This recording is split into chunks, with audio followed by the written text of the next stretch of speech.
Welcome to today's edition of the Rush 24/7 podcast. Cookie has sent me, by the way, I'm trying to break a habit. I don't really have the habit, but I've noticed that I'm on the way to getting it, so I'm going to break it right now. And everybody's doing it. Have you noticed, ask somebody a question, or if they just say something without responding to a question, have you noticed how many people begin whatever they say with "so"? I caught myself doing that. I saw somebody being interviewed on TV. What do you think of the new flat tax?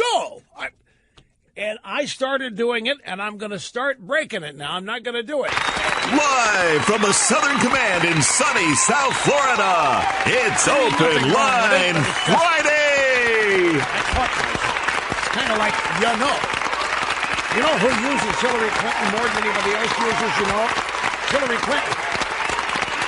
Great to have you, folks. Rush Limbaugh, 800-282-2882. If you want to be on the program, it's Open Line Friday. And that means that anything you want to talk about is fair game. That's not how it works Monday through Thursday, but it is today. We have very few restrictions on callers. See, there's no First Amendment here either. You can't say whatever you want, and nobody has to hear you say it. I am a benevolent dictator of sorts. But that's what Friday's all about. Hillary Cookie has sent me the audio soundbite roster with the headline, "Time for you to analyze yourself" on Hannity. She says, you play audio soundbites all day long from other people and you analyze what you hear. She said, you need to analyze yourself. And I'm thinking, how self-indulgent can you get? Here I am playing audio sound bites of me from the Hannity interview last night and then commenting again on how brilliant it was. And now more about me. If that hasn't been enough of me for you, because there's going to be more of me tonight on Hannity, let's replay me from Hannity last night while I tell you what I thought of me. And Snerdley thinks it's a great idea. Well, maybe so. I'm still pondering it. But there are some other reactions to people. Well, I don't know. According to the advanced overnight ratings I'm hearing about, it may be very few who did not. Snerdley just said, not everybody saw Hannity last night. I understand that that's probably true. There are other people reacting. Newt was just over the top complimentary last night, but then dialed it back a little bit this morning. Not much. It's fine. Everything's okay. Now you got Bernie Goldberg in there and Mike Huckabee responding, and I find it fascinating. Like, they ask these people, so what do you think of Rush just said there? And you can see they're steaming, some of them. Well, I've been saying that for years. And I'll be happy to repeat it to you again. It's fun. Anyway, it was a great time yesterday, and I know there's another night coming tonight. Probably going to be some stuff from last night repeated.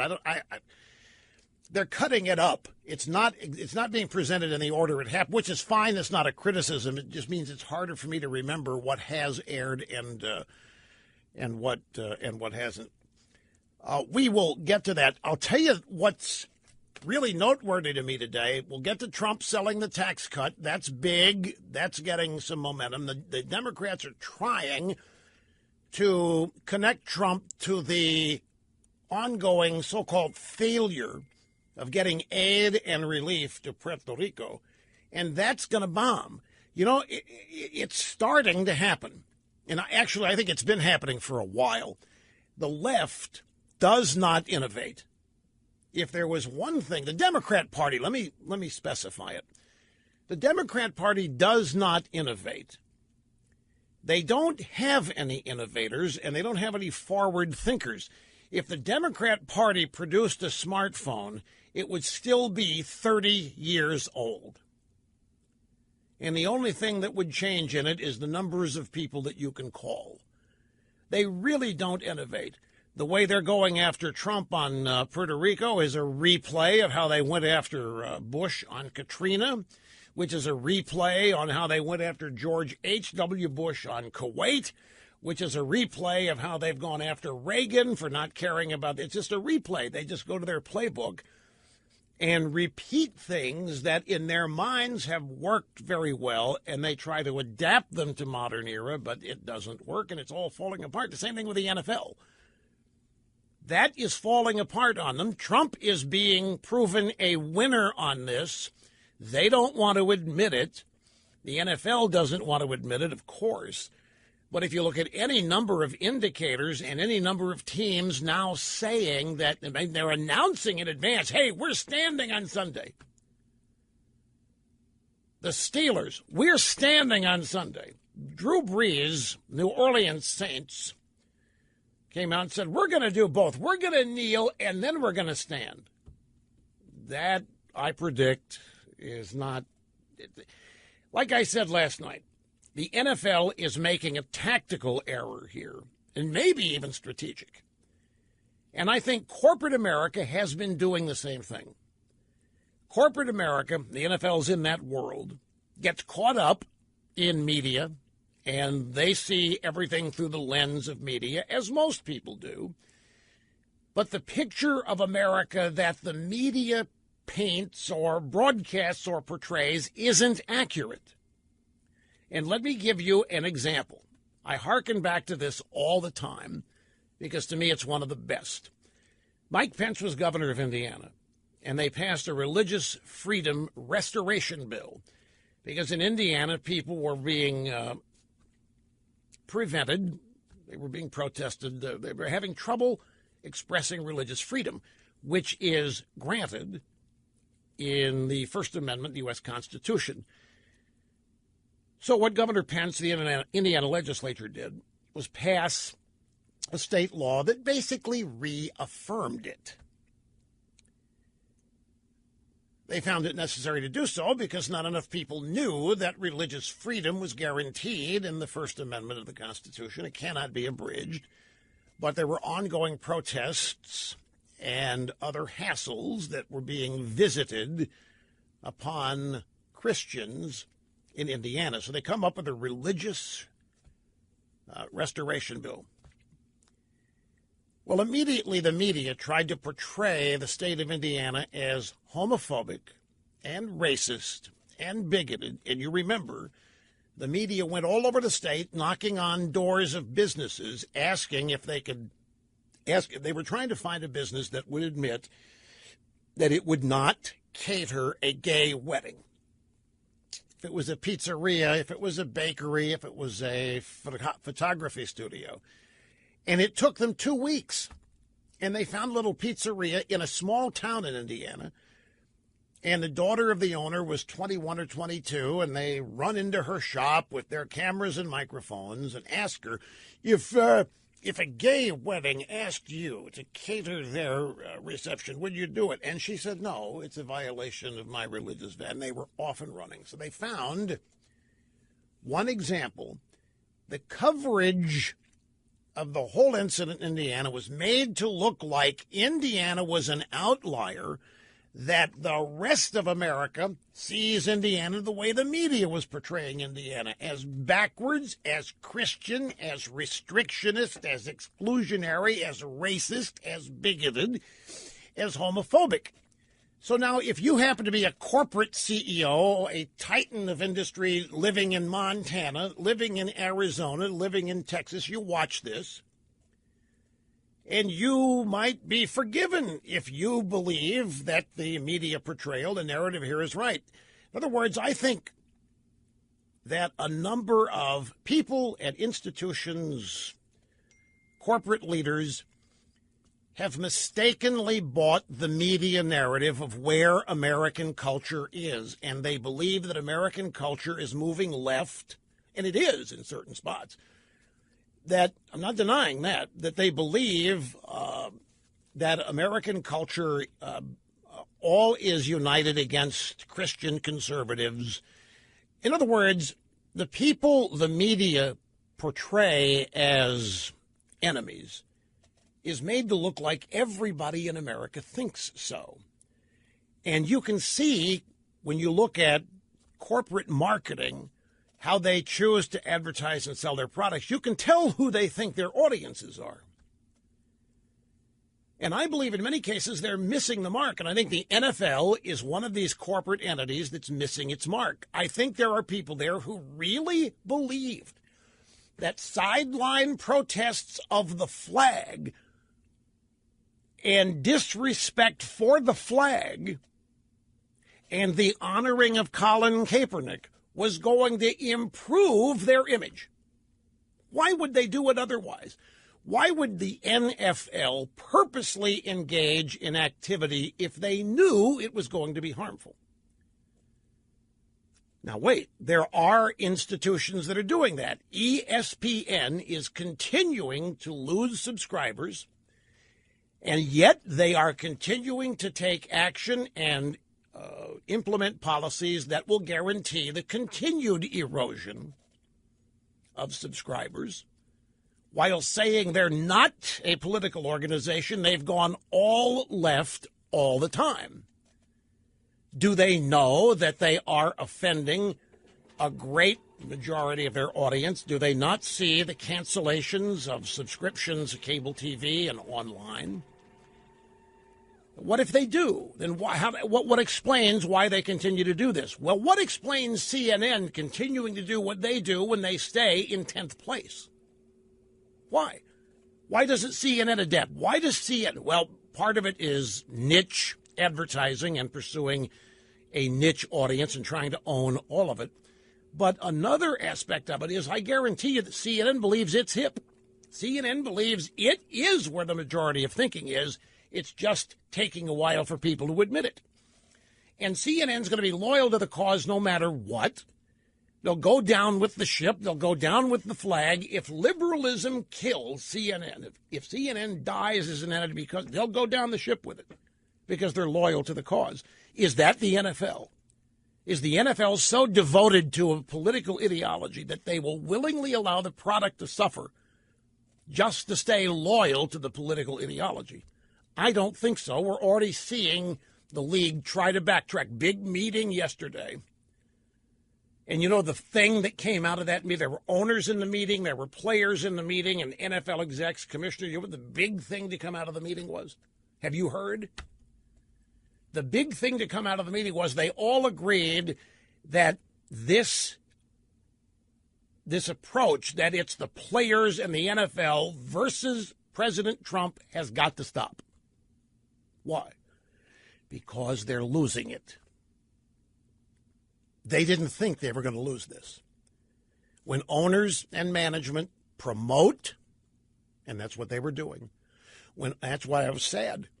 That's why I was despondent on Sunday and Monday. When the owners, when the league officials, commissioner and his executive team, when they tout this public display of anti-American symbolism, which they did, they all lined up with the players, and they all touted what the players were doing, and they all said it was about unity when it's not. It's about division. They lined up against their customers and with their employees, and I contend to you they did so for a number of reasons. A, they rolled the dice. They'd much rather lose the fans, what they think is temporary, than have the players walk out. So the owners, they were scared. They had to side with the players on this. But and the league did too. But in the process, they went the wrong way. They went down the wrong path. And all the polling data shows it. And you can see now by the league trying to backtrack and all these teams announcing there will be no city. We're going to stand. Not all of them, but those who are making a big deal of it. Now, the point in all of this is that I think a vastly incorrect picture of America is portrayed and painted by the media each and every day, and unwitting people who otherwise it's smart and intelligent in their own right believe it. And it makes them make incorrect decisions. Climate change is another example of this. Climate change is not happening. But if corporate America thinks that a significant percentage of America believes it's happening, they'll market to it. They'll do whatever they can to separate people from their dollars. But it isn't working. A majority of Americans do not believe America is destroying the planet, because in every one of these left-wing issues, guess who the culprit is? America. America's racist. America's unjust. America's destroying the planet. America is creating havoc around the world. America is this. America's wrong. America's evil. America's mistaken. People have had it. They're fed up with it because the majority of Americans don't believe that, will not believe that, and don't want to be made to believe it. And so they're reacting now in numbers that look like they're a surprise, because the media has made people believe that that is a very small percentage of our country, when what we're learning is that it is a majority. So it's all good in this sense, but I'm still amazed at how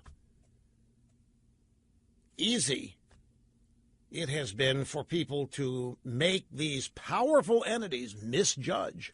Now, folks, look, it could well be, too, in some of these examples that the CEOs and the boards of directors are full-fledged libs, and they're going to be loyal to that no matter what, and they're going to take it as far as they can until economics dictates they back off of it.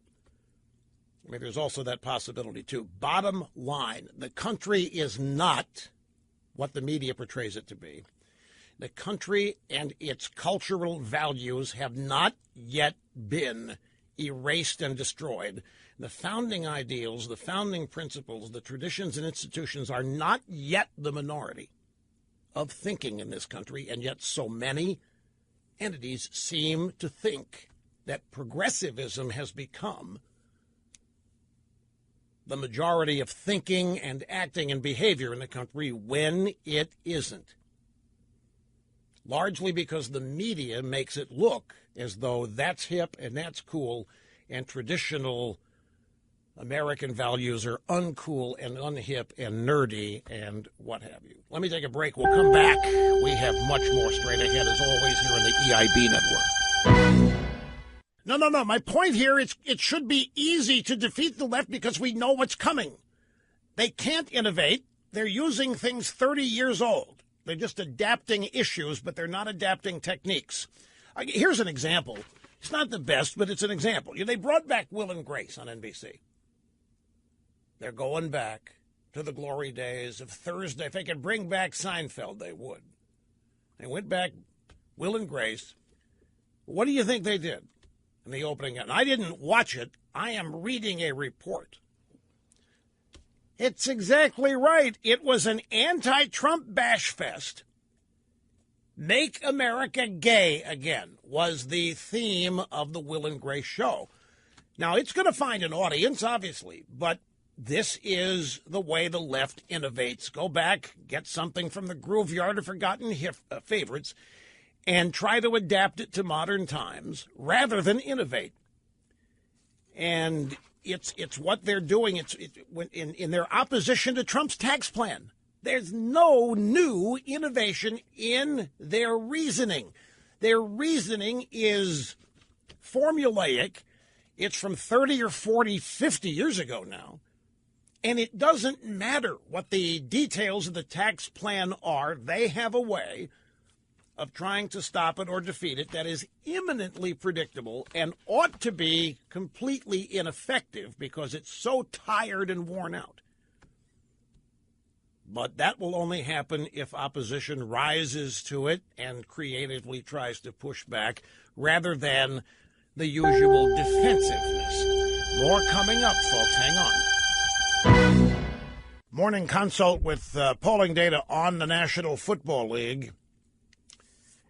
This is a major drop, by the way, in 7 days. On September 21st, 25% of Trump supporters said they had a very favorable view of the NFL. 11% had a very unfavorable view. So September 21st, maybe 8 days ago, 25% Trump supporters favorable NFL, 11% unfavorable. Yesterday, the numbers have dramatically changed. 33% of Trump supporters now say unfavorable view of the NFL, 16% favorable. So The favorable has fallen 9 points, and the unfavorable has gone from 11 to 33% in just a week.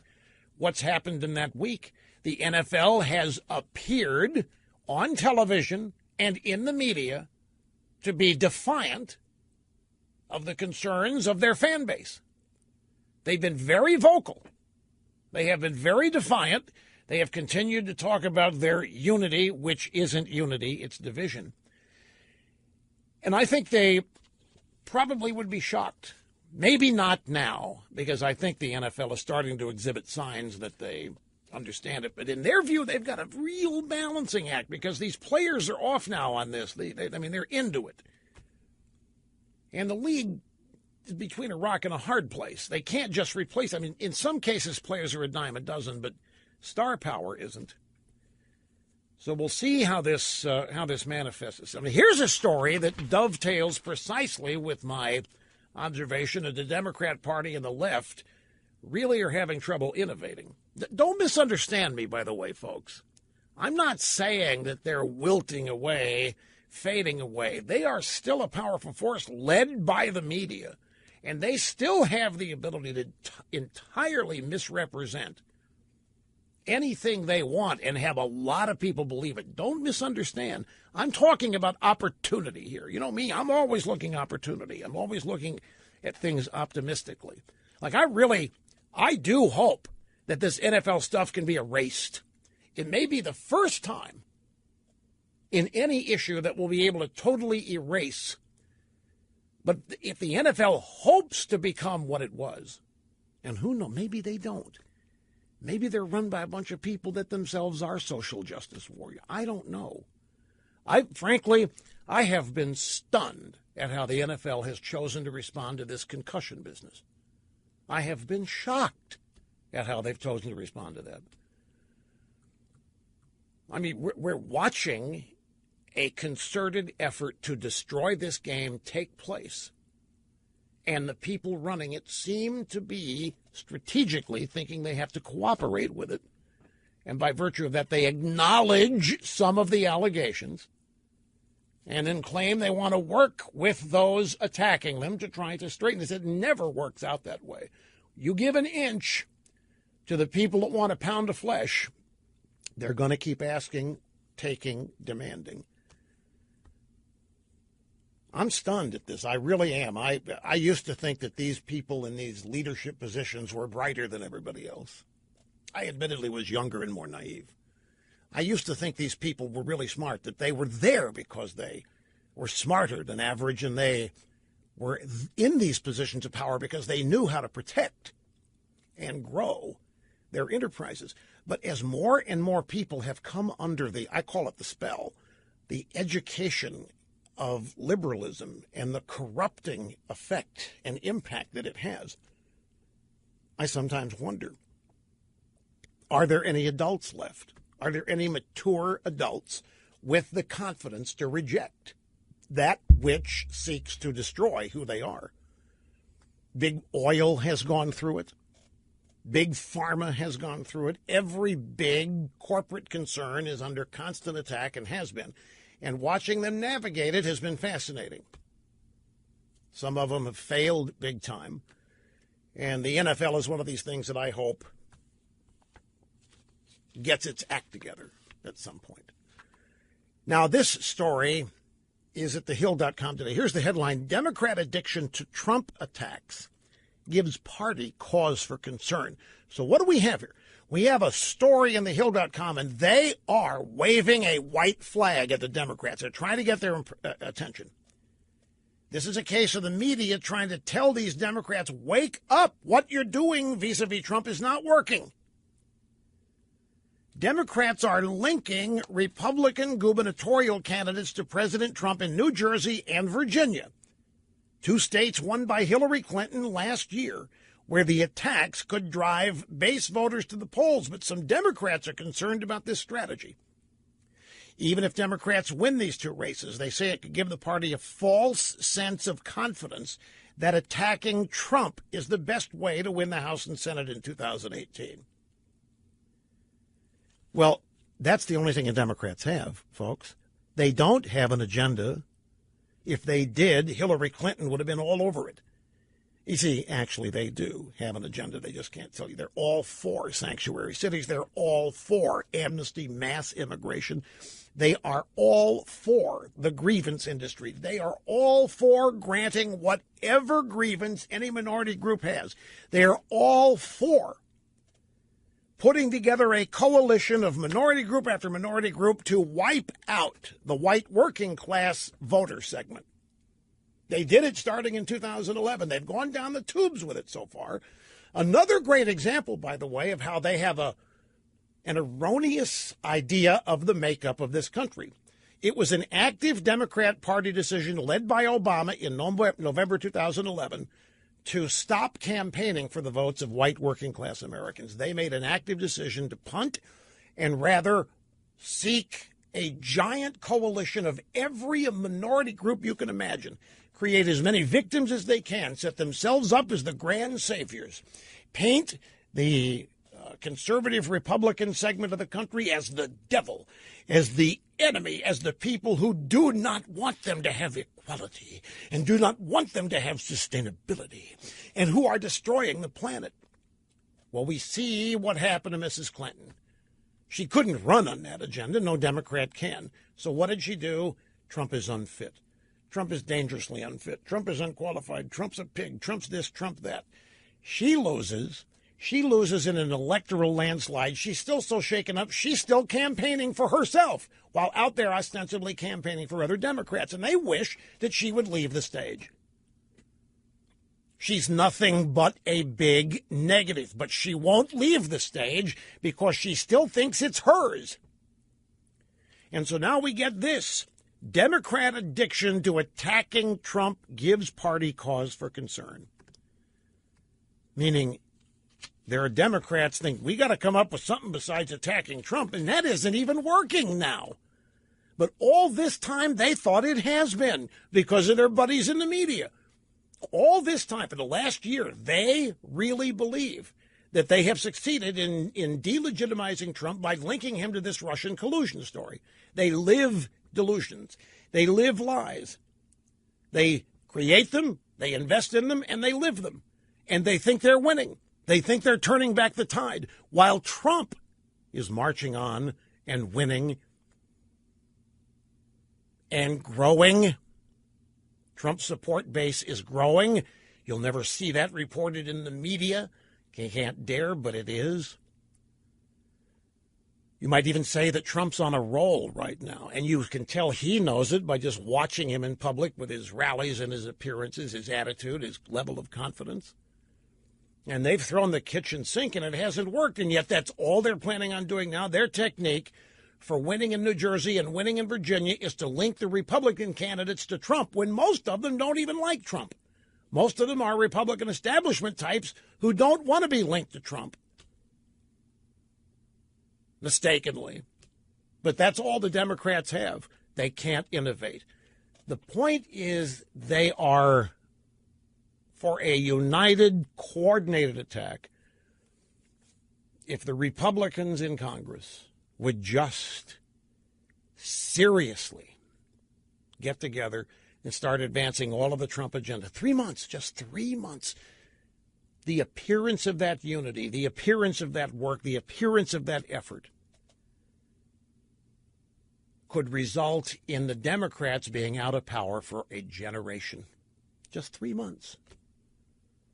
More months would be better, but 3 months is all it would take. Right now, the perception is that the Republican establishment, primarily in the Senate, doesn't want anything to do with Trump and doesn't want Trump to succeed. Speaking of that, folks, I made that point on Hannity last night, and I am just now being made aware of how that has caused a major eruption reaction out there. Apparently, people left and right are being asked about it on Fox and various websites. And it's interesting. I mean, it's true. The appearance is that the Republican establishment doesn't want Trump. Well, we know they don't. They don't want any outsider to succeed. But that must have hit a nerve out there because I'm seeing more and more news stories on it featuring reaction And the media's gone to Congressman A and Senator B. What do you think about what Rush said on Fox last night? That's the Senate. That's not us. No, that's not me. That's somebody. No. So they're disavowing it in certain quarters. Let me take a break. It's Open Line Friday. We'll come back, get started with call. Thirdly, yes, I'm going to play the sound bites from last night. I'm just establishing that the show is not all about me all the time. That's all I'm doing. We're going to get to those, and I'll analyze myself. Julian Assange says that he is ready to provide evidence that the entire narrative of collusion between Russia and Trump to rig the election is false if he will be granted immunity. Assange says he will open up, he will prove that Russia had nothing to do with any of the documents leaked to WikiLeaks and were published, Podesta's emails essentially, and other things. Ready to provide evidence that the Russian collusion narrative is false if he will be granted a pardon and can leave the Ecuadorian embassy in the UK. Fat chance. Okay, starting with Luke in Charlotte, North Carolina. Luke, great to have you on the EIB network. How are you? Hey, Rush. Dittos. Reason I called you was last night. It was a terrible night. I sat there and I did not turn on, for the first time in 60 years of my fandom, turn on the Bears-Packers game. And I used to play for the Little Bears in Chicago. I actually played at halftime during the Bears game at Wrigley Field. That's how old I am. And got to shake Papa Hell's hand. And I've been a diehard Bears fan. And if they're losing people like me, they're so upset, so angry, so frustrated, then I can't imagine how many people are tuning out. Why? Look, the answer may be obvious. I just want to hear you say it. Why do you not watch? It just, I'm a veteran, okay? So that's one thing. And I've devoted my life to service in one way or the other, and to the country, and to see that disrespect. And this holding arms thing, I was telling Bo, I said, this holding arms thing is not a compromise. That's an act of defiance. It says in the protocol for the American anthem, you stand at attention, you place your hand over your heart, and you show respect. The problem is locking arms is an act of defiance. That is exactly right. This linking arms thing, it did not work in Green Bay. The fans were shouting USA, USA. They did not link arms. Their star quarterback Aaron Rodgers asked the fans to join the players and link arms. That's not how you honor the national anthem and the flag. That's not how you do it. The league, folks, the NFL is 75% African American. The players in the NFL, by any objective comparison, are wealthy. They are stars. They are celebrities. And many of them are hero worshipped. Many of these players are popular beyond their wildest dreams, respected beyond their wildest dreams. There is no oppression in the NFL. There is no racism in the NFL. It's quite the opposite. And so, overt, in-your-face America bashing in front of America-loving, big-spending customers isn't sustainable.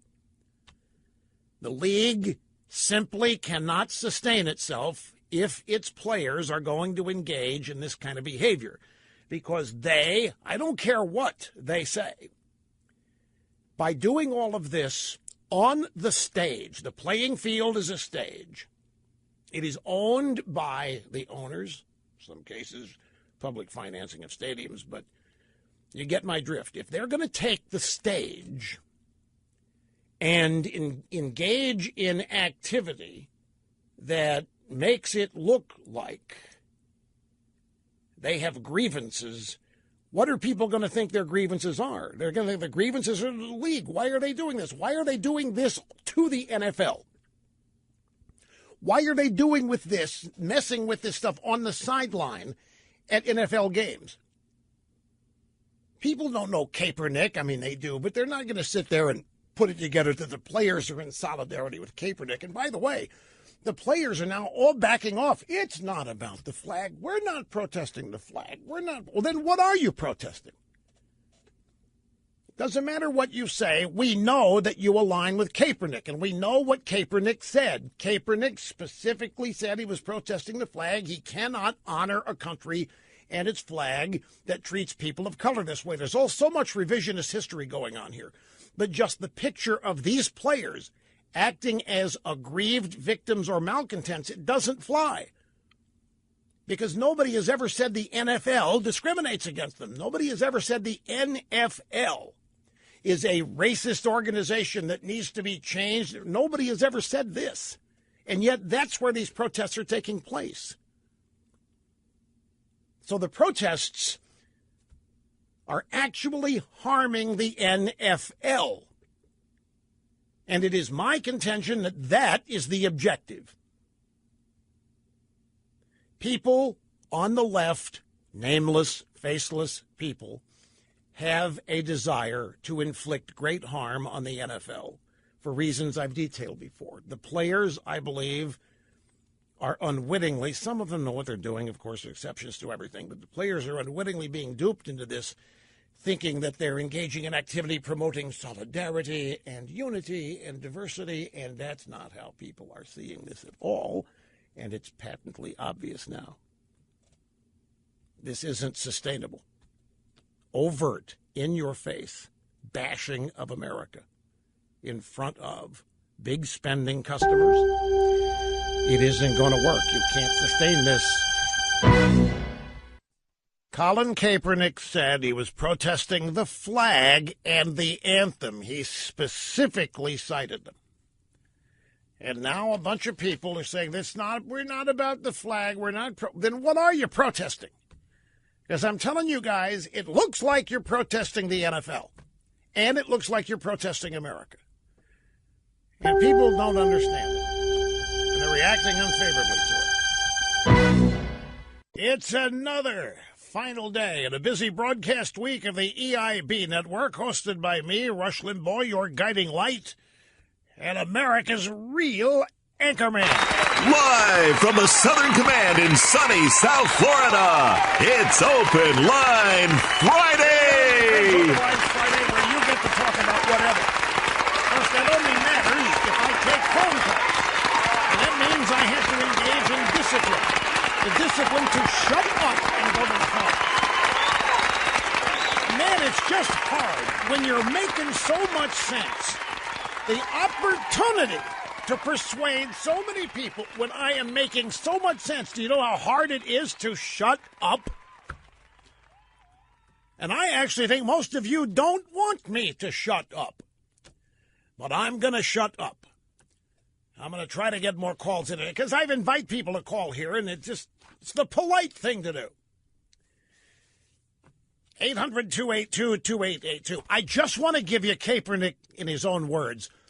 And folks, you may think I'm overdoing this, but I'm not. There's just like in climate change, in fact, maybe everything the left holds dear and wants to achieve is wrapped up in that one issue. If they get it, it's major, major damage.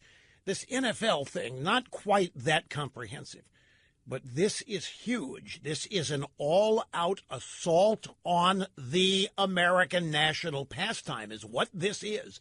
And it's frustrating as all get out for me to see the people that run the game go along with it. Because they think everybody in the country is a bunch of snowflake, liberal wusses. They think the country's gone over to whatever it is progressivism is, and it hasn't. They're making tactical marketing mistakes. They're making very big mistakes in judging who their audience is. And they're helping this plan to damage the NFL. They're helping it along, and it frustrates the hell out of me because I love it. And I wish it would. It's not going to stop. You can't. I wish it would stop. That doesn't work. You have to beat it back. And in my own small little way, it's what I'm trying to do here. Colin Kaepernick, his own words. All this started a year ago. Why is it, by the way, that the United States media stops everything and wants to make a hero out of people that talk this way? Why does the American media want to make heroes, unassailable heroes, out of malcontents? We're not putting people in jail in this country illegally. We're not starving them. We're not doing what happens in tyranny, authoritarian dictatorships. Why do we have to be treated as though we live in a place like that? We don't. It's the greatest place on earth. Why do malcontents who have a personal grievance and then blow it up into something that's irrelevant to the problem they're having? Kaepernick can't get hired because he can't play. It's no more complicated than that. In the sports media, everybody, you must hire Kaepernick to show that America is just and fair. Why? He can't play. For crying out loud, media, if he could play, he would be starting somewhere. NFL teams are as competitive as any entities in the country. If they thought the guy could help them win, he would be there. Unless because now hiring Kaepernick would be one of the biggest mistakes anybody could make, because it is clear the Kaepernick-led anti-NFL protests aren't working. They are not growing the game. The American people don't think the NFL is an unfair, unjust, and illegitimate entity or place. They revere it. They look up to it. They love it. Everybody'd love to be in the NFL one way or the other. And they don't understand malcontents who want to take a grievance they have against a country and turn it into harm for the industry that made them wealthy or gave them a chance at it. Here's what Kaepernick said. I am not going to stand up to show pride in a flag for a country that oppresses black people and people of color. To me, this is bigger than football, and it would be selfish on my part to look the other way. There are bodies in the street and people getting paid leave and getting away with murder. I will guarantee you that's about Ferguson. I will guarantee you that's hands up, don't shoot, and that's Baltimore and all these other places the media lied to everybody about what was going on. He believes it because he trusts the drive-by media. There are bodies in the street. Mr. Kaepernick, I'm getting tired of pointing. Go to Chicago if you're worried about bodies in the street and it isn't the cops killing people there. But now the players are saying, as these protests are fizzling and not working, we're not protesting the flag. We're linking arms for unity. Unity against what? What do you mean unity? We're linking arms for diversity. Diversity, you got plenty of it. The league's 75% minority. How about that? The league is 75% minority. Run the numbers on that. 75% of the players in the NFL are African American. Diversity? By the left's definition of diversity, the NFL ought to be a model organization, no problems whatsoever, because they keep telling us that the strength of America and the value of America is found in her diversity. Well, NFL, 75% African American. As far as the left looks at it, you can't get more favorably diverse than that. So what's the grievance? The grievance isn't the NFL. The grievance is an opportunity to bash America by forces on the left, which are populated in the drive-by media and every other institution in this country. Well, most of them. And that's what's happening, what's occurring. No, we're not protesting the flag. You aren't. You're taking a knee when the anthem. You're not protesting the flag. No. We're linking arms for unity and solidarity and togetherness and so on. Anyway, flips me off. I'm just telling you. Audio sound bites. I want to start here with Trump. Numbers 20 and 21. Trump was in Washington, the National Association of Manufacturers. He went out to pitch his tax cut idea. And I want to play these two before we get into excerpts of my interview last night with Sean Hannity, which start with the tax plan. So here's the president, first to two bites just this morning. The single best tribute to our workers can be found in the unmatched quality and craftsmanship of the amazing products they bring, from the blueprint to the storefront. Made in the USA is a global symbol of unrivaled excellence. My administration is working every day to lift the burdens on our companies and on our workers so that you can thrive, compete, and grow. And at the very center of that plan is a giant, beautiful, massive, the biggest ever in our country, tax cut. And the applause went on. Here is Trump emphasizing the, I'm not going to characterize it. You just listen to it yourself. Our framework also provides relief to those who care for an older loved one through a $500 tax credit, something that everybody has been wanting so badly for so long. By eliminating the tax breaks and special interest loopholes that primarily benefit the wealthy, our framework ensures that the benefits of tax reform go to the middle class, not the highest earners. That's why we also have given Congress the flexibility to add an additional top rate on the very highest income earners to provide even more tax relief for everyday working people. All right, now I'm sorry. I can't. That doesn't equal growth. If this tax plan is about growth, this is the surcharge. Let me go through this. Our framework provides relief to those who care for an older loved one through a $500 tax credit, something that everybody has been wanting so badly for so long. By eliminating tax breaks and special interest loopholes that primarily benefit the healthy, our framework ensures that the benefits of tax reform go to the middle class, not the highest earners. That's why we've also given Congress the flexibility to add an additional top rate on the very highest income earners to provide even more tax relief for everyday working people. That's just another way of saying we're going to levy a surcharge on the top 1% in order to help pay for tax cuts for everybody else. Now, that's Democrat Party language.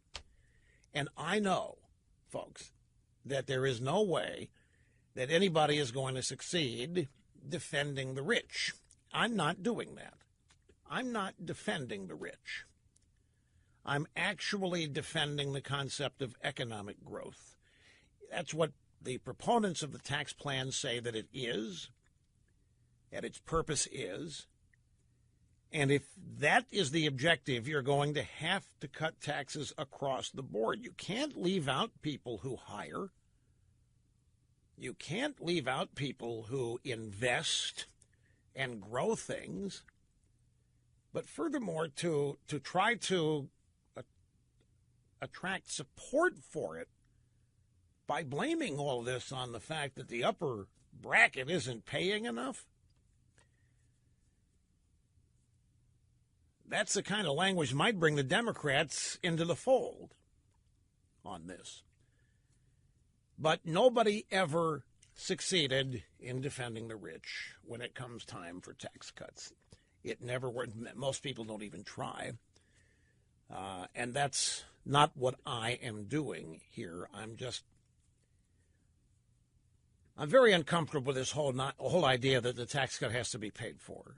Why does it have to be paid for? If we're trying to stimulate the economy further, we need to actually put more money in the economy. The way you do that is take less out of it. The way you do that is you cut everybody's taxes. You know, every dollar the government takes is a dollar taken out of the economy. And every dollar taken out of the economy is a dollar that cannot grow. If the government is holding it, it cannot grow. Government doesn't create wealth. The government redistributes wealth and destroys it, but it does not grow it. If you want the economy, some people call that the private sector. If you want that to grow, you have to leave money there. It's like Obama's stimulus. There was no stimulus.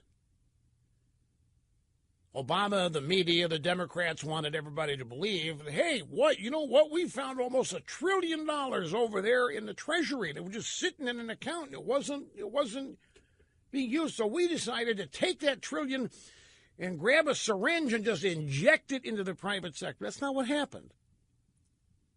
There isn't $1 trillion sitting around somewhere. There's not $500 billion sitting around. We're $20 trillion in debt. There isn't any money sitting around.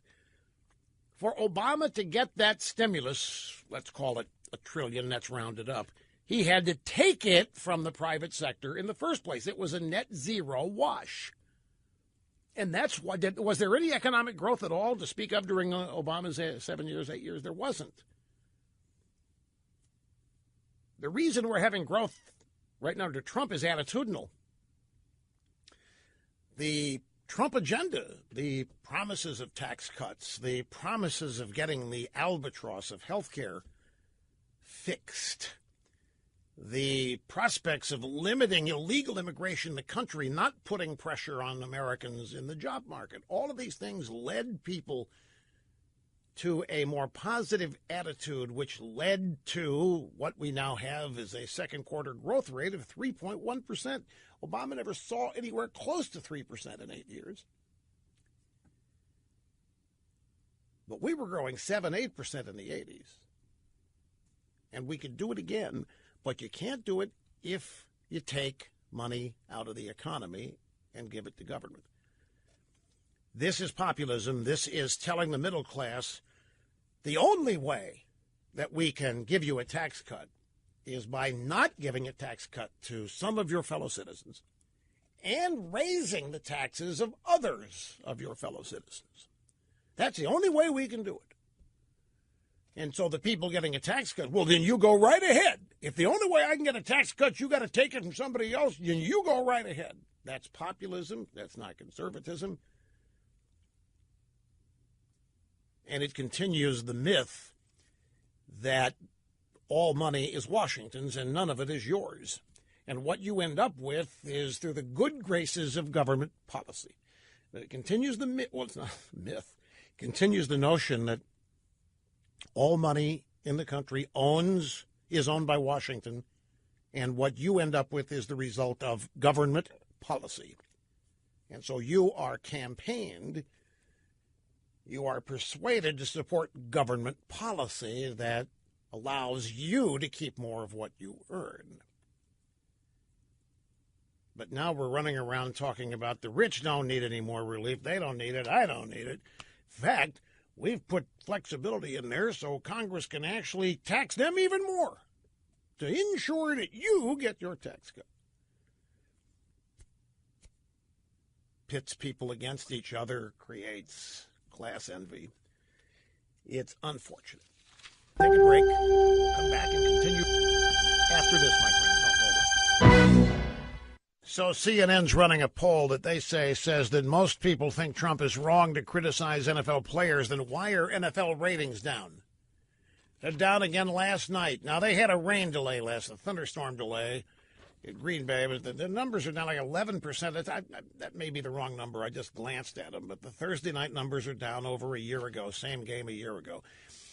If CNN thinks that most Americans think Trump is wrong to criticize players, then why is any of this happening? Why are advertisers backing out, and why are people not watching, and why is attendance down?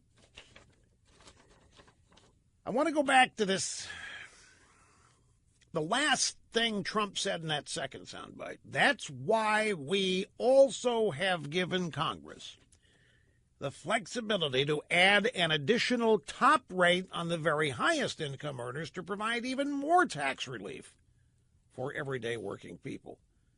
This is not, folks, I'm sorry, this is just not right. And it's not necessary to sell this. This is how Democrat presidents sell this kind of stuff. And they sell it as a tax increase on the rich. That's how they sell it. They never sell tax cuts because they don't believe in them. So when they want to change tax policy, they lead with punishing the rich, raising taxes on the rich. Nobody gives Congress the flexibility. Congress owns the flexibility. Congress, the constitutionality of generation of revenue, tax policy, spending, all originates in the House of Representatives. Nobody gives them flexibility other than the Congress, unless the Congress willingly sacrifices its power, which when the Democrats ran Congress, they gave up all kinds of power to Obama because they don't mind dictatorships and authoritarian figures when their side's running things. If you really want to pay, Mr. President, for this tax cut, then start cutting some agencies. Get the government smaller. There's overpopulation in all of these bureaucracies, redundancy. You got programs and people that you could get rid of 50% of and not affect the objective of these programs. Why make the high earners and the achievers in this country, why put the onus on them? The only way working people can get a tax cut is if we raise taxes on these people? It's unnecessary. And it's not right. You're still going to drain the swamp? Drain the swamp. There's all. You want to pay for a tax cut? Get rid of so much redundant government spending. Here is Jim in West Central Florida. Great to have you, sir. Welcome to EIB Network. Hi. Thank you, Rush. So, directional gyro dittos, I believe Yeah. I believe that many of the problems our country faces today at the root cause is the failed education system that has been ruined by the liberals because they've been running it so long. And then they go out to college and then they graduate and become absent-minded college-educated idiots, and they don't understand the definition of words. And they're socialist indoctrination centers, basically, is what it is. I think not only is that true, we had a column by Walter Williams earlier this week in which research and studies indicated that way too many high school graduates today and college freshmen have an 8th grade level of education. 8th grade. They're adults, but they're 8th grade in their knowledge and so forth. It's nobody would disagree with you on that at all. No. I done be going to telling you why. Everybody's, well, why is Trump doing this? People say, why? Because you know what people remember? The best tax plan, folks, the best tax plan for the United States economy is a tax plan that takes the most money out of wasteful government bureaucracies and programs and puts that money back into the economy in the form of a tax cut. You let people keep more of what they earn. You shrink government, get rid of unnecessary, burdensome regulations, which Trump has made a good start at, but there's still so much. They say that, well, it's all entitlement, Rush. You can't. Man, so much bureaucracy, you can cut it in half and not impact a thing in terms of precious government services. Anyway, you take the most money you can out of government, you put that back into the economy so the economy can grow. You can't grow an economy if you take money out of it. And any tax cut for the middle class that is paid for by taking the same amount of money away from other Americans is not going to grow the economy. It can't. The numbers aren't there. It's mathematics. And this is what Trump meant when he said he wanted to make America great again by making America rich again. America gets this. You can't take. You can't cut some people's taxes and let them keep more of what they earn, and then say, we're going to pay for that by increasing taxes on some Americans because you're taking that same amount of money back out. While you put it in, you're taking it back out. If it must be paid for, and so the economy does not grow, you're not putting additional dollars into the economy. So people say, well, why is Trump doing this? Very simple, folks. Populism. Let me cut to the chase. Trump believes that this is what his voters want. Everybody thinks that the rich need to be punished. This is an axiom in politics that's way older than the U.S. The rich are perennially resented and unpopular. And nobody is going to have any sympathy for them if their taxes are raised. It's quite the opposite. Most people think That the way you build a bond of relatability to people, the way you strengthen your attachment to voters is tell them you're looking out for them and you're going to get the other guys. It's the way the Democrats have always done it. But every party, every politician will come along, but we're gonna increase taxes on the rich. They don't need it. Remember Richard Gephardt? We had a soundbite of Richard Gephardt, Democrat congressman from Missouri. He actually said during a speech supporting tax increases on the rich as a way to grow the economy. Imagine that.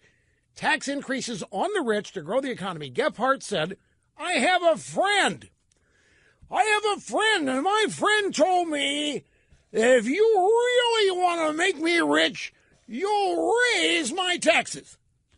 Remember that soundbite?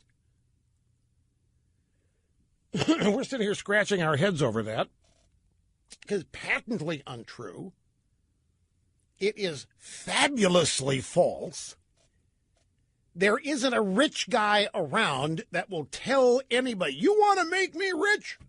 You want to make me richer? Then you'll raise my tax. If that were the case, the rich would be firing their tax accountants and they would be paying more than they owe. If that's the route to wealth, then that's what the rich would be doing.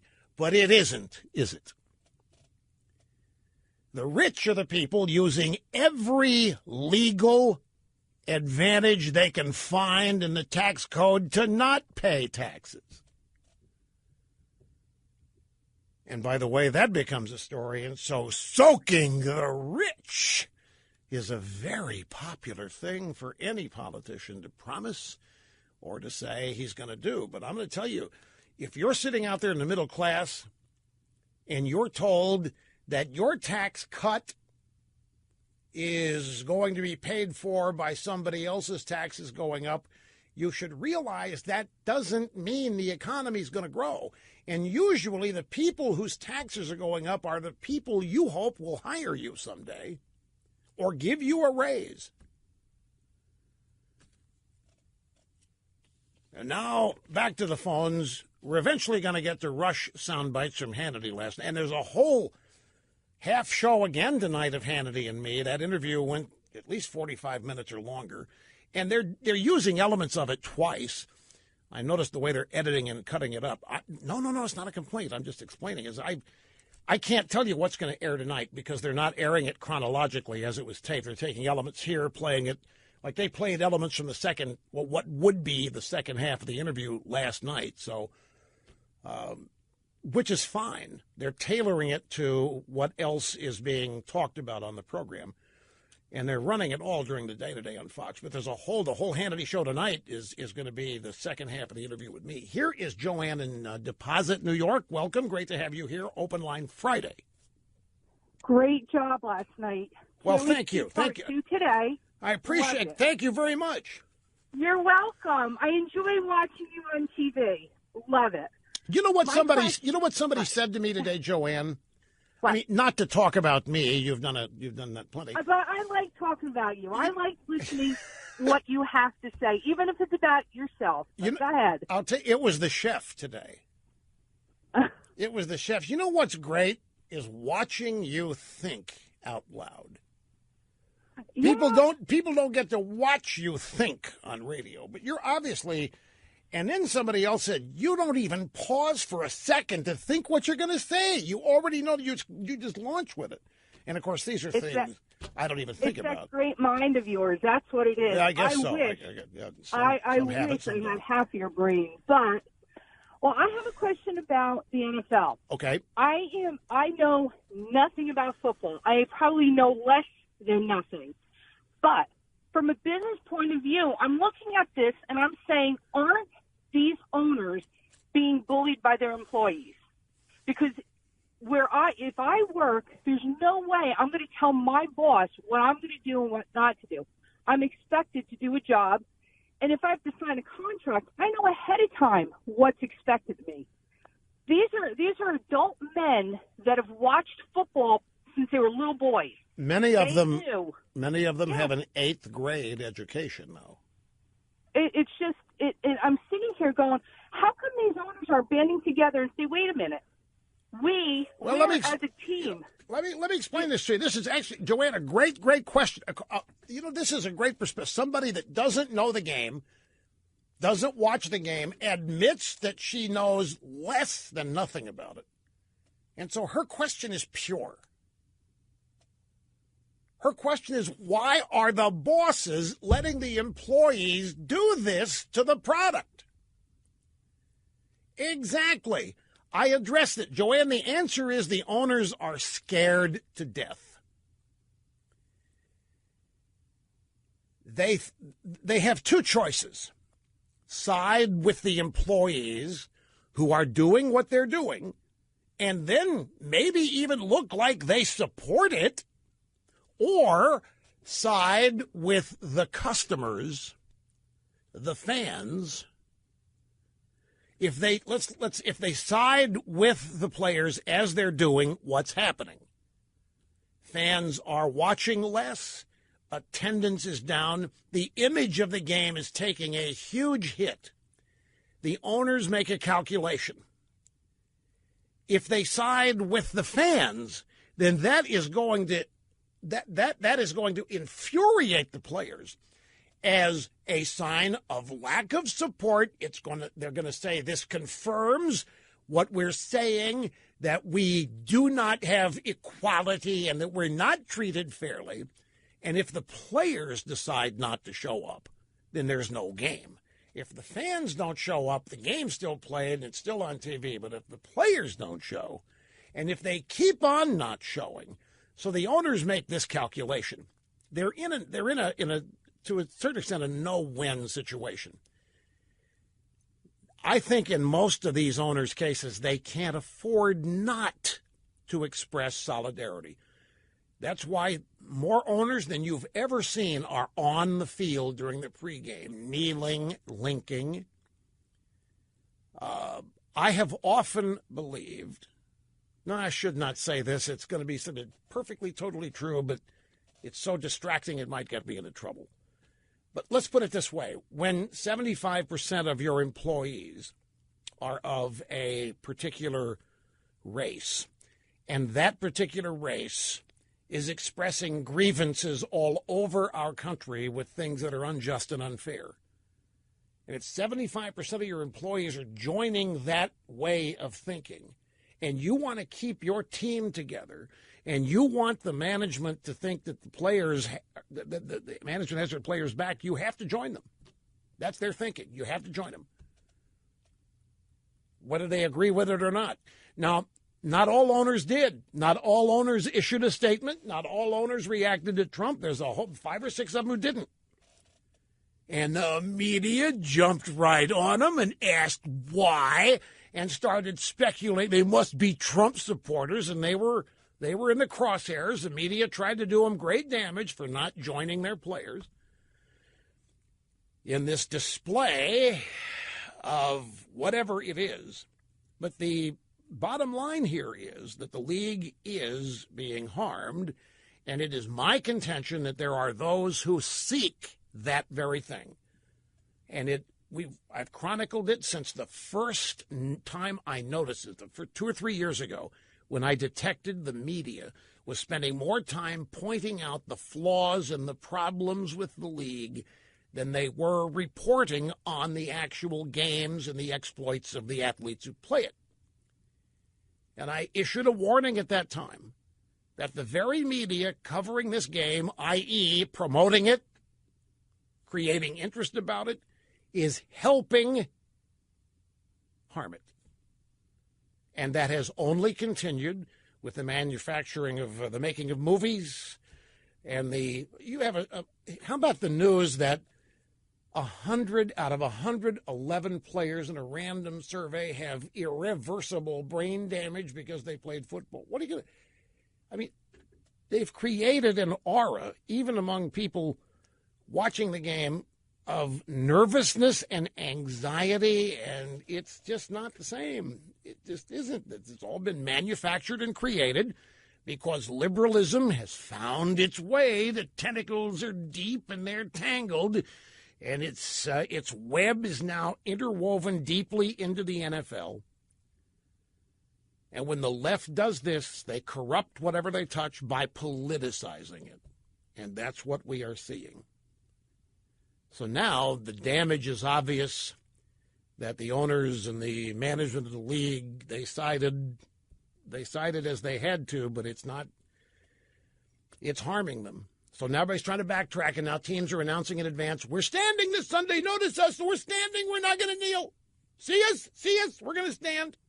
Other players are saying, it's not the flag. We're not protesting the flag. We're not protesting America. Yes, you are. It's whether you know it or not. That's what you're doing. If supporting Kaepernick, that's what he was doing.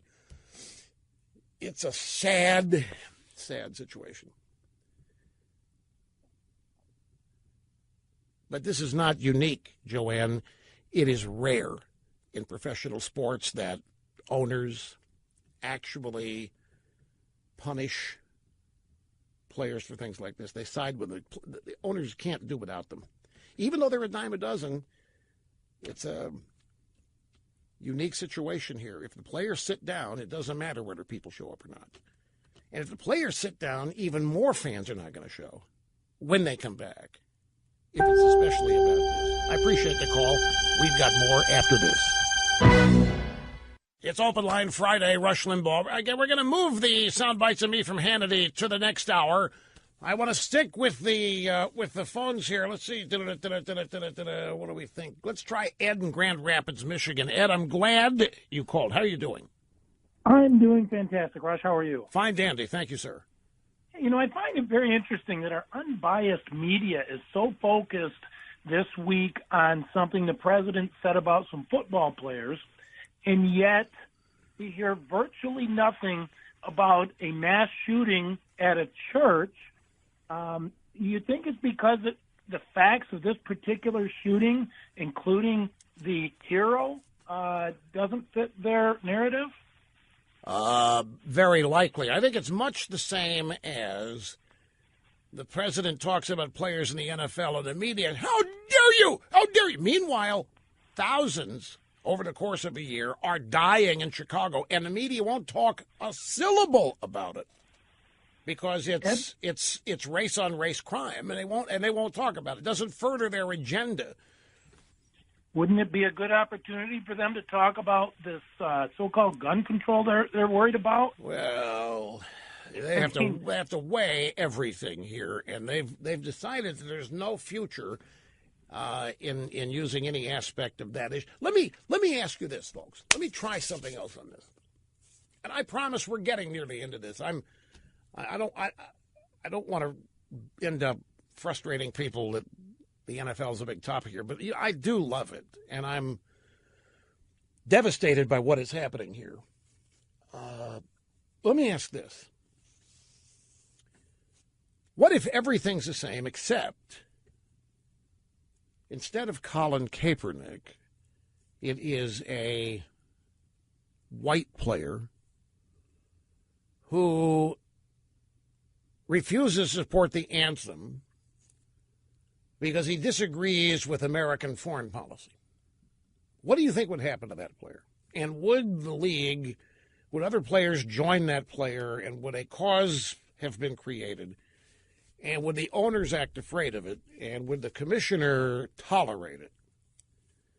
If a player during player introductions, this is my favorite one, they introduce the players and they run on the field. And many teams now don't like individual unit introductions, the offense running on as they're named. It's the whole team comes out. What if a player came out waving the Confederate flag? And he's freedom of speech, diversity, fairness, equality. What do you think would happen?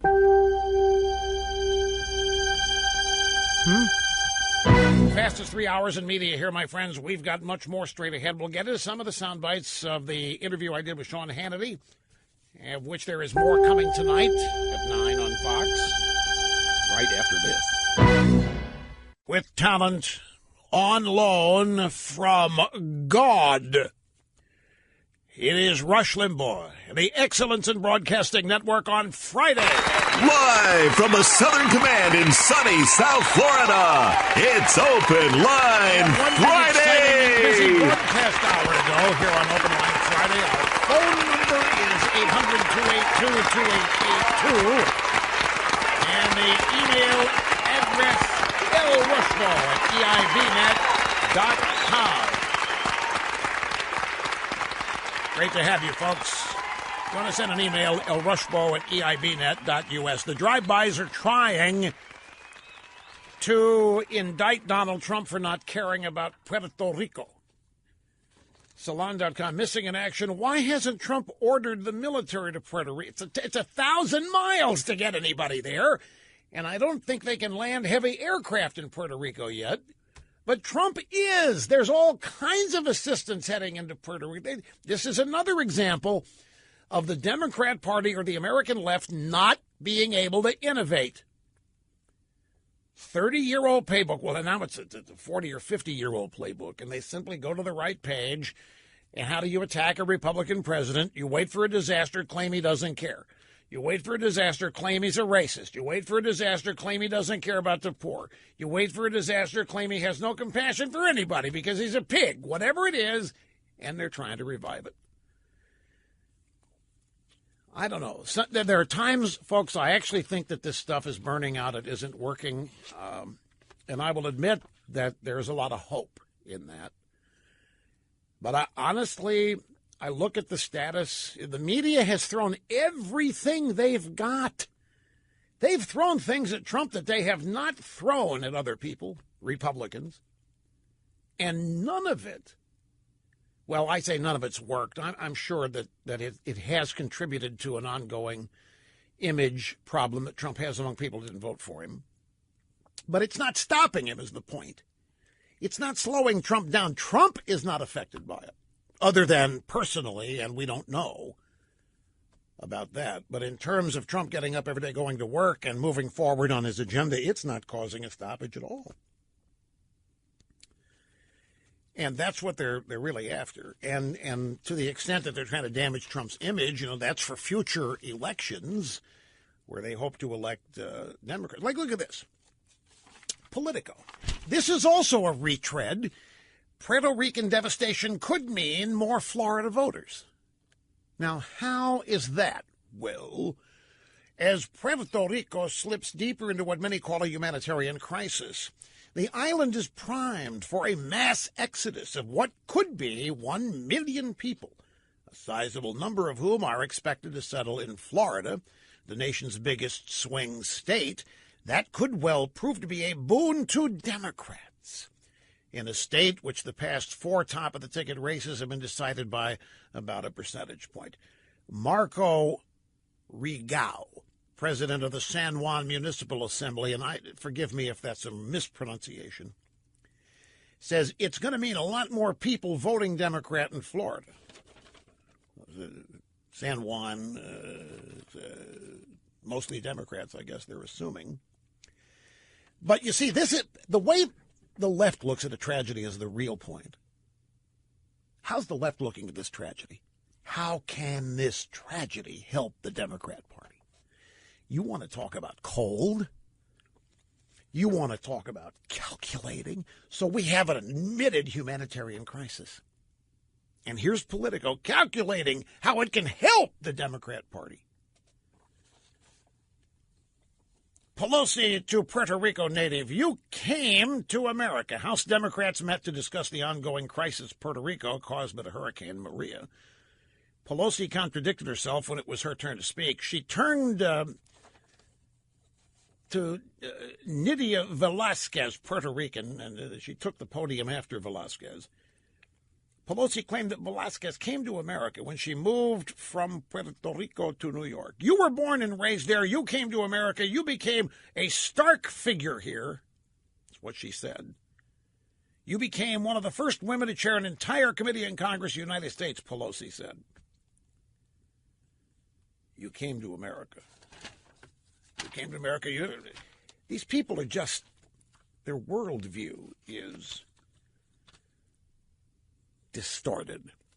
It is perverted. Okay, to the audio sound bites. They've been after me here on the staff to get to these, and I always keep putting it off. But we're going to replay some of the sound bites from last night's interview on the Fox News channel with Hannity at 9 o'clock.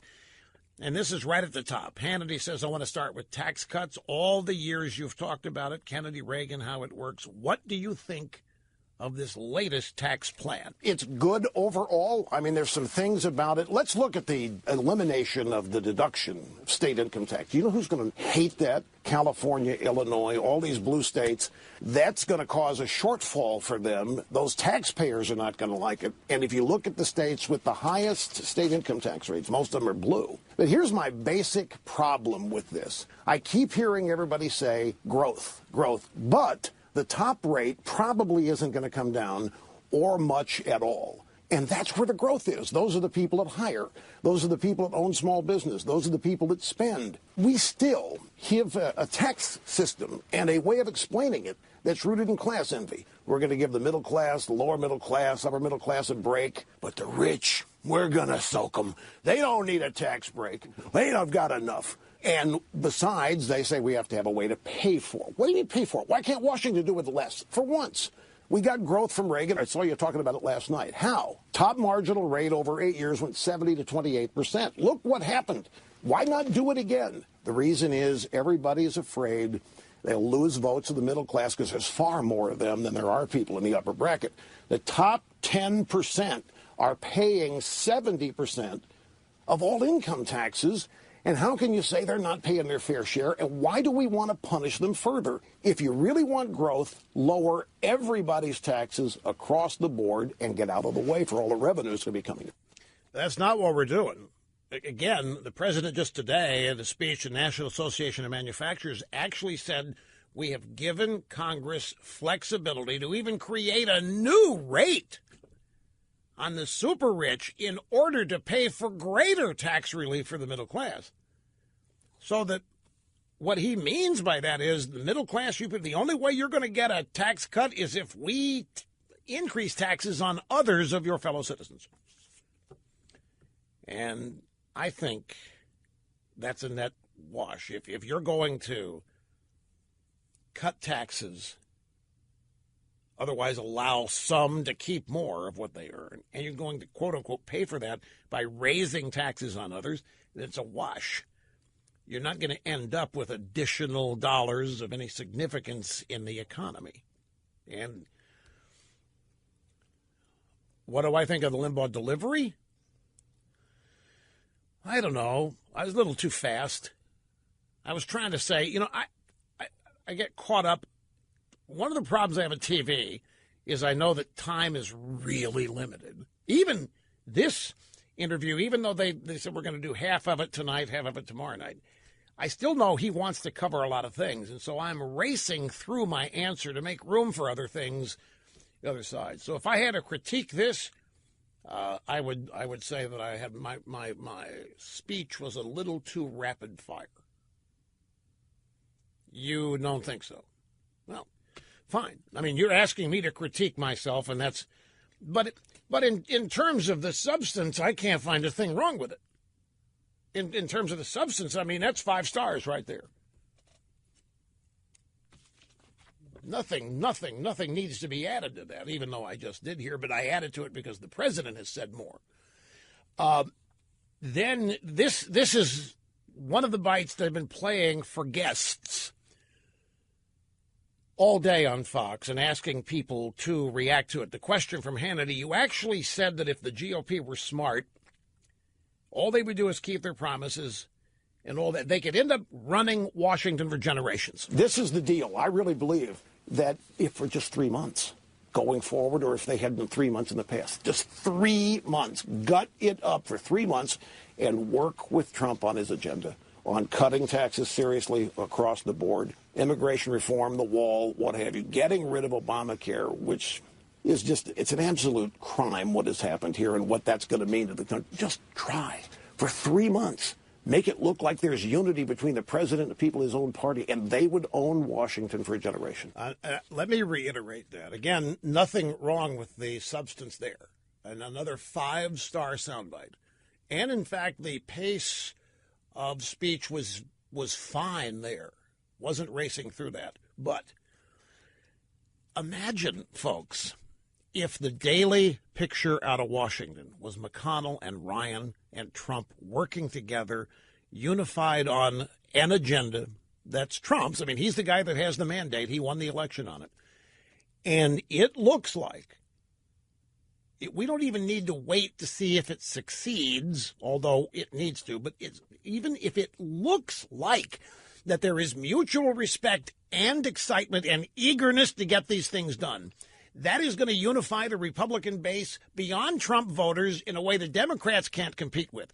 It's going to revive talk about how the Democrats don't have a prayer of gaining ground in the House or Senate in 2018. I really believe if this appearance of unity that had a foundation of truth propping it up, the pictures, the accompanying news stories, the attitude, the smiles, if this were happening, majority of Americans want the Trump agenda. Even if you don't think that's true, act like it is. That's what the Democrats do. The Democrats and media act like the cockamamie stuff they believe is accepted by a majority. We need to do it because in our case, it's largely true. If that happened, I don't think the Democrats would stand a prayer because they can't compete with it. All they can do is nitpick it and trash it and slime it in ways that will seem empty because it's going to be old and predictable. Not unify the whole country, don't misunderstand. We're talking about creating a political force here that can't be stopped. And I really think it's possible to do. But it's not going to happen if the perception continues that half of the Republican establishment doesn't want Trump to succeed. The same problems are going to continue as exist now. You take that perception off the board. You take the perception off the board the Republicans don't want Trump to win and replace it with we Republicans have an agenda and we can't wait to implement it for the good of America. Get out of the way, folks. There'd be no stopping them. And I'm not exaggerating about that. I'm not pie in the sky. It's a once in our lifetime's opportunity to have the confluence of events that happened last November.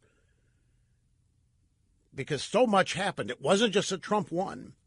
And it wasn't just the Republicans have the House and the Senate. It was that what the Democrats stand for was rejected. There are two things that happened here. Republicans are victorious because of Trump. Trump was victorious, but at the same time, what the Democrats stand for was rejected, as it has been rejected in elections since 2010.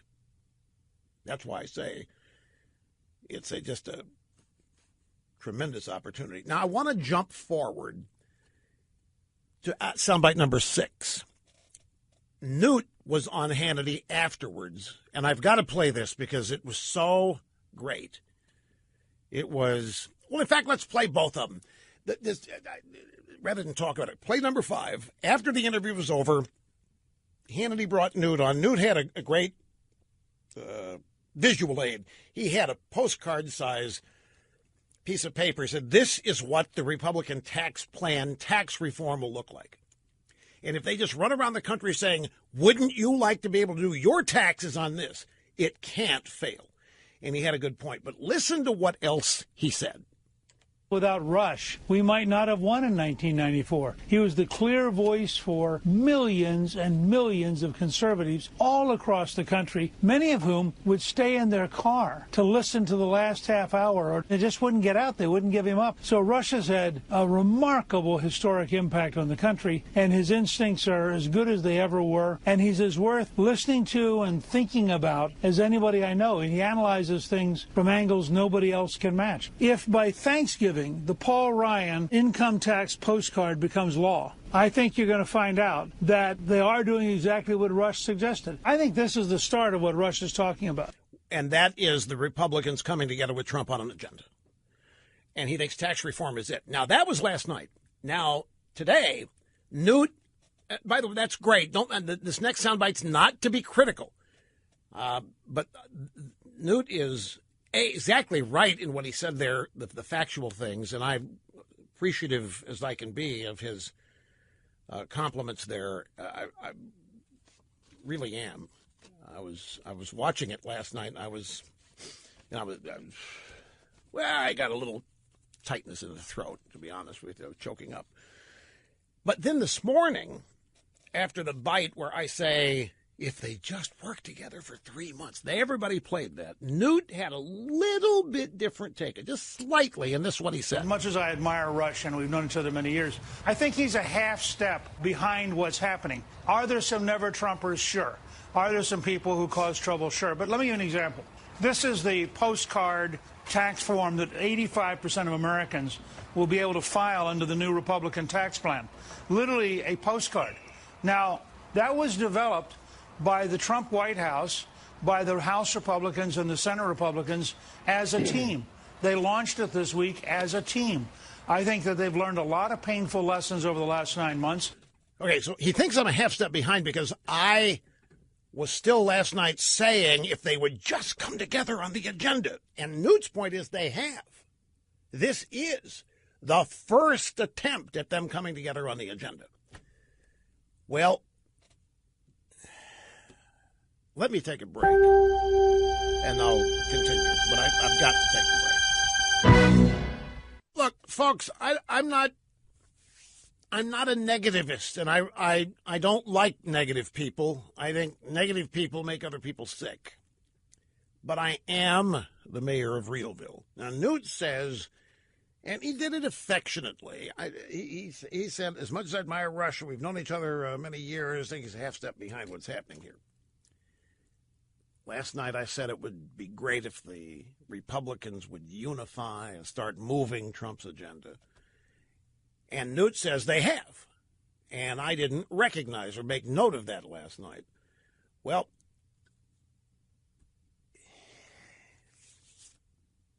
right now, this is so tough. We've been here before. Although healthcare was a little different, it didn't appear to be a unified effort like this does appear to be. Although I don't know where the Senate is on this. It's always the wild card. And it's always where the establishment powers go when they want to stop Trump. So we'll see. I think the jury is still out. But I'm not going to deny that this is an appearance of unity, but at some point there's going to have to be something other than appearances. There's going to have to be actual solid results. I'm patiently waiting. I'm not going to proclaim that this is a failure or isn't being done the wrong way, anything of the sort. I wouldn't presume to do that. I'm just waiting. I think, what are the odds? Let's put it to you this way. Think of it this way. The tax plan was presented this week, and the president's out there selling the aspects of it that he likes and that he thinks are persuasive. What are the odds that, because a lot of this, I had it explained to me by a powerful ranking Republican, that the committees are going to be making final decisions on a lot of details here. Well, that means that things are going to change from day one. And if those things change in ways that lose support here or lose support there, we don't know if that's going to happen yet or not. We have to withhold judgment until it does. Move forward to audio soundbite number 9. This was on America's Newsroom today. Shannon Bream was speaking with House Majority Leader Kevin McCarthy, Republican, California. And she played a soundbite of my interview with Hannity last night and said there's criticism for Congress. Some of that is coming from Rush Limbaugh. What do you make of Rush's assertion that there are people, even within the GOP, who do not want the president to succeed? I don't happen to be one of those, and I don't know where one is. I'm frustrated with what happens on the Senate side. We now have 270 bills sitting in the Senate. So I have that exact same frustration. And I've watched and worked with this president every day, and he's been engaged. He's done everything in his power to try to get this through. And why would the Senate make everything have to be 60 votes? If the House can pass it with the majority, why can't the Senate pass it with the majority? That's really where it's coming down to, and it's affecting everyone. All right, now this is fascinating to me, and Fox is doing this on their own. Limbaugh says that there are Republicans that don't want Trump to succeed. It's not just Republicans. The Democrats don't want Trump to succeed. Some of the Republicans don't. Most of the establishment doesn't. For the reason I said last night, and you've heard me say it before, it's no more complicated. Trump, to them, is a neophyte, know-nothing outsider. They can't permit somebody like that to come in there and inside of 2 years turn it upside down and make it work. What does that make them look like? Plus, what does that do to the game they have structured that keeps themselves in power in perpetuity by not really accomplishing much? They're not going to let somebody come in and just blow that up. This is their life. This is their self-identity. This is their fortune. It's their wealth, being in that club, being in the establishment, the power structure that runs the country. And they're going to let somebody they think is a pig and a reprobate come in there and make fun of them and turn what they've done upside down to make it work. There's no question that there are people inside that town that do not want him to succeed. They're in the deep state. Where do you think all these leaks in the newspaper and the media about the collusion with Russia came from? There's all kinds of people they're trying to destroy Trump even now with a Mueller investigation. You know it and I know it. And McCarthy knows it, even though his answer, well, I don't happen to be one of those, and I don't know where one is. Except in the Senate. There's all kinds of people in the Senate. And I must say that when the ranking Republican explained the tax bill to me, I got the same thing before I even said anything. And let me tell you something, Rush. Our problems in the Senate, do you realize how frustrated we are here? We pass bill after bill after bill, the first health care bill, and it goes over there and it just dies. I can't tell you, we got 200 bills over there. Nobody knows it because it doesn't get reported, and they go over there and they die. So the Republican leadership is very, very intent on everybody understanding that it isn't them bottling up the Trump agenda, that it is the Senate. And I think people get that on their own anyway. But essentially what I said is acknowledged. It happens to be the case. And I'm glad it's out there. I'm not the only one saying it, but for some reason, me saying it on Fox and then played back a soundbite for these guys to react to. Bingo. Now back to the phones. This is Patty, Newport Beach, California. Glad you waited. How are you? Hi, I'm fine, and good morning, and thanks for taking my call. You bet. I wanted to start by saying that you were impressive on Sean Hannity, of course you were, and that I can only beg you to do more live interviews on television in the future. Thank you. You can see that you've had a big impact, and you're like Trump, a leader. You're like Trump, extremely coherent, speak well, make a great impression, and you get to the point. I think it would be very beneficial to the conservative cause if you could do more of what you did with Sean Hannity. I just would hope you would do that. That's before my comment, but I just wanted to tell you that. Thank you very much. And one more thing. Yes. Newt Gingrich is wrong. You are not a step behind. You are a step ahead of him. And that annoyed me when I heard it. Don't be annoyed. There are reasons for that. Newt's fine. Newt's cool. He wants the same thing you do. He's great. Okay, good. My comment today was that my husband has been a medical professor of medicine for decades, is now retired, and one of the things he's doing is in his semi-retirement is being a medical director of a specialty testing lab.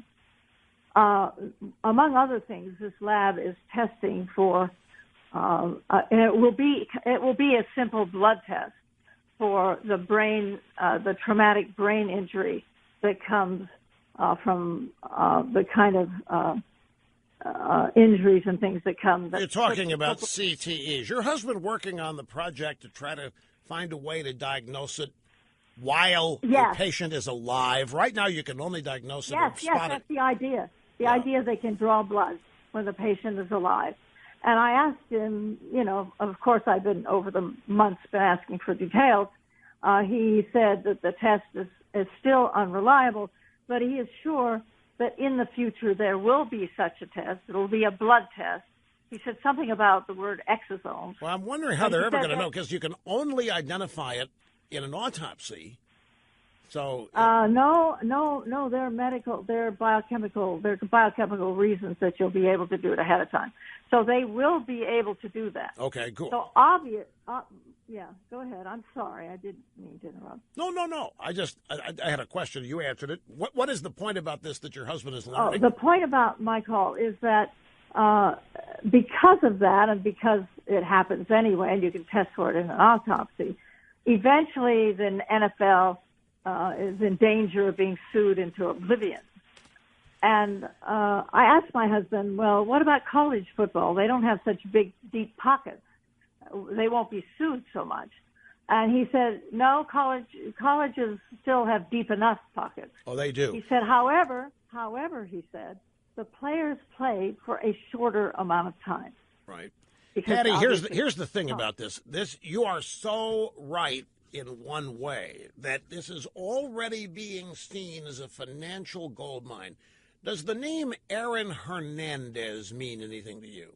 27 years old, convicted of murder, former tight end for the New England Patriots. 27. He committed suicide in prison. His lawyer now says that they discovered in an autopsy he had an advanced case of CTE. They're trying to say that his commission of murder was not his fault. He had brain injury because of his playing for the New England Patriots. So that's a sign of where the legal community is going to take this. So Aaron Hernandez, in death, is going to try, his estate's going to try and sue and be exonerated. Now, Patty, the NFL has already agreed to, they have established a pool of $1 billion from which all claimants of CTE are going to have to make their case. The NFL thinks their exposure to this, therefore, is a total of $1 billion. I ran the numbers on this, and every player, even now, and adding the same numbers for the next 10 years, who makes a claim that is judged legal is going to get $137,000 or something, which is nothing. The league thinks they have already, as a matter of doing business, limited their liability on this because they have an agreement with a court that their liability maximum exposure is $1 billion. Now, that's going to be, somebody's going to try to reopen that because they've opened the door to it now. And if we're going to have deceased players' families claiming that she's right, the NFL's got an exposure problem here, and we'll see how this. They know that, by the way, that they're very much aware of. Okay, one last little blast talking about me. The second half of the engaging, wide-ranging, penetrating interview with Sean Hannity is tonight at 9 o'clock on the Fox News Channel. Hope you have a great weekend, folks, and we'll be back here on Monday talking about whatever matters.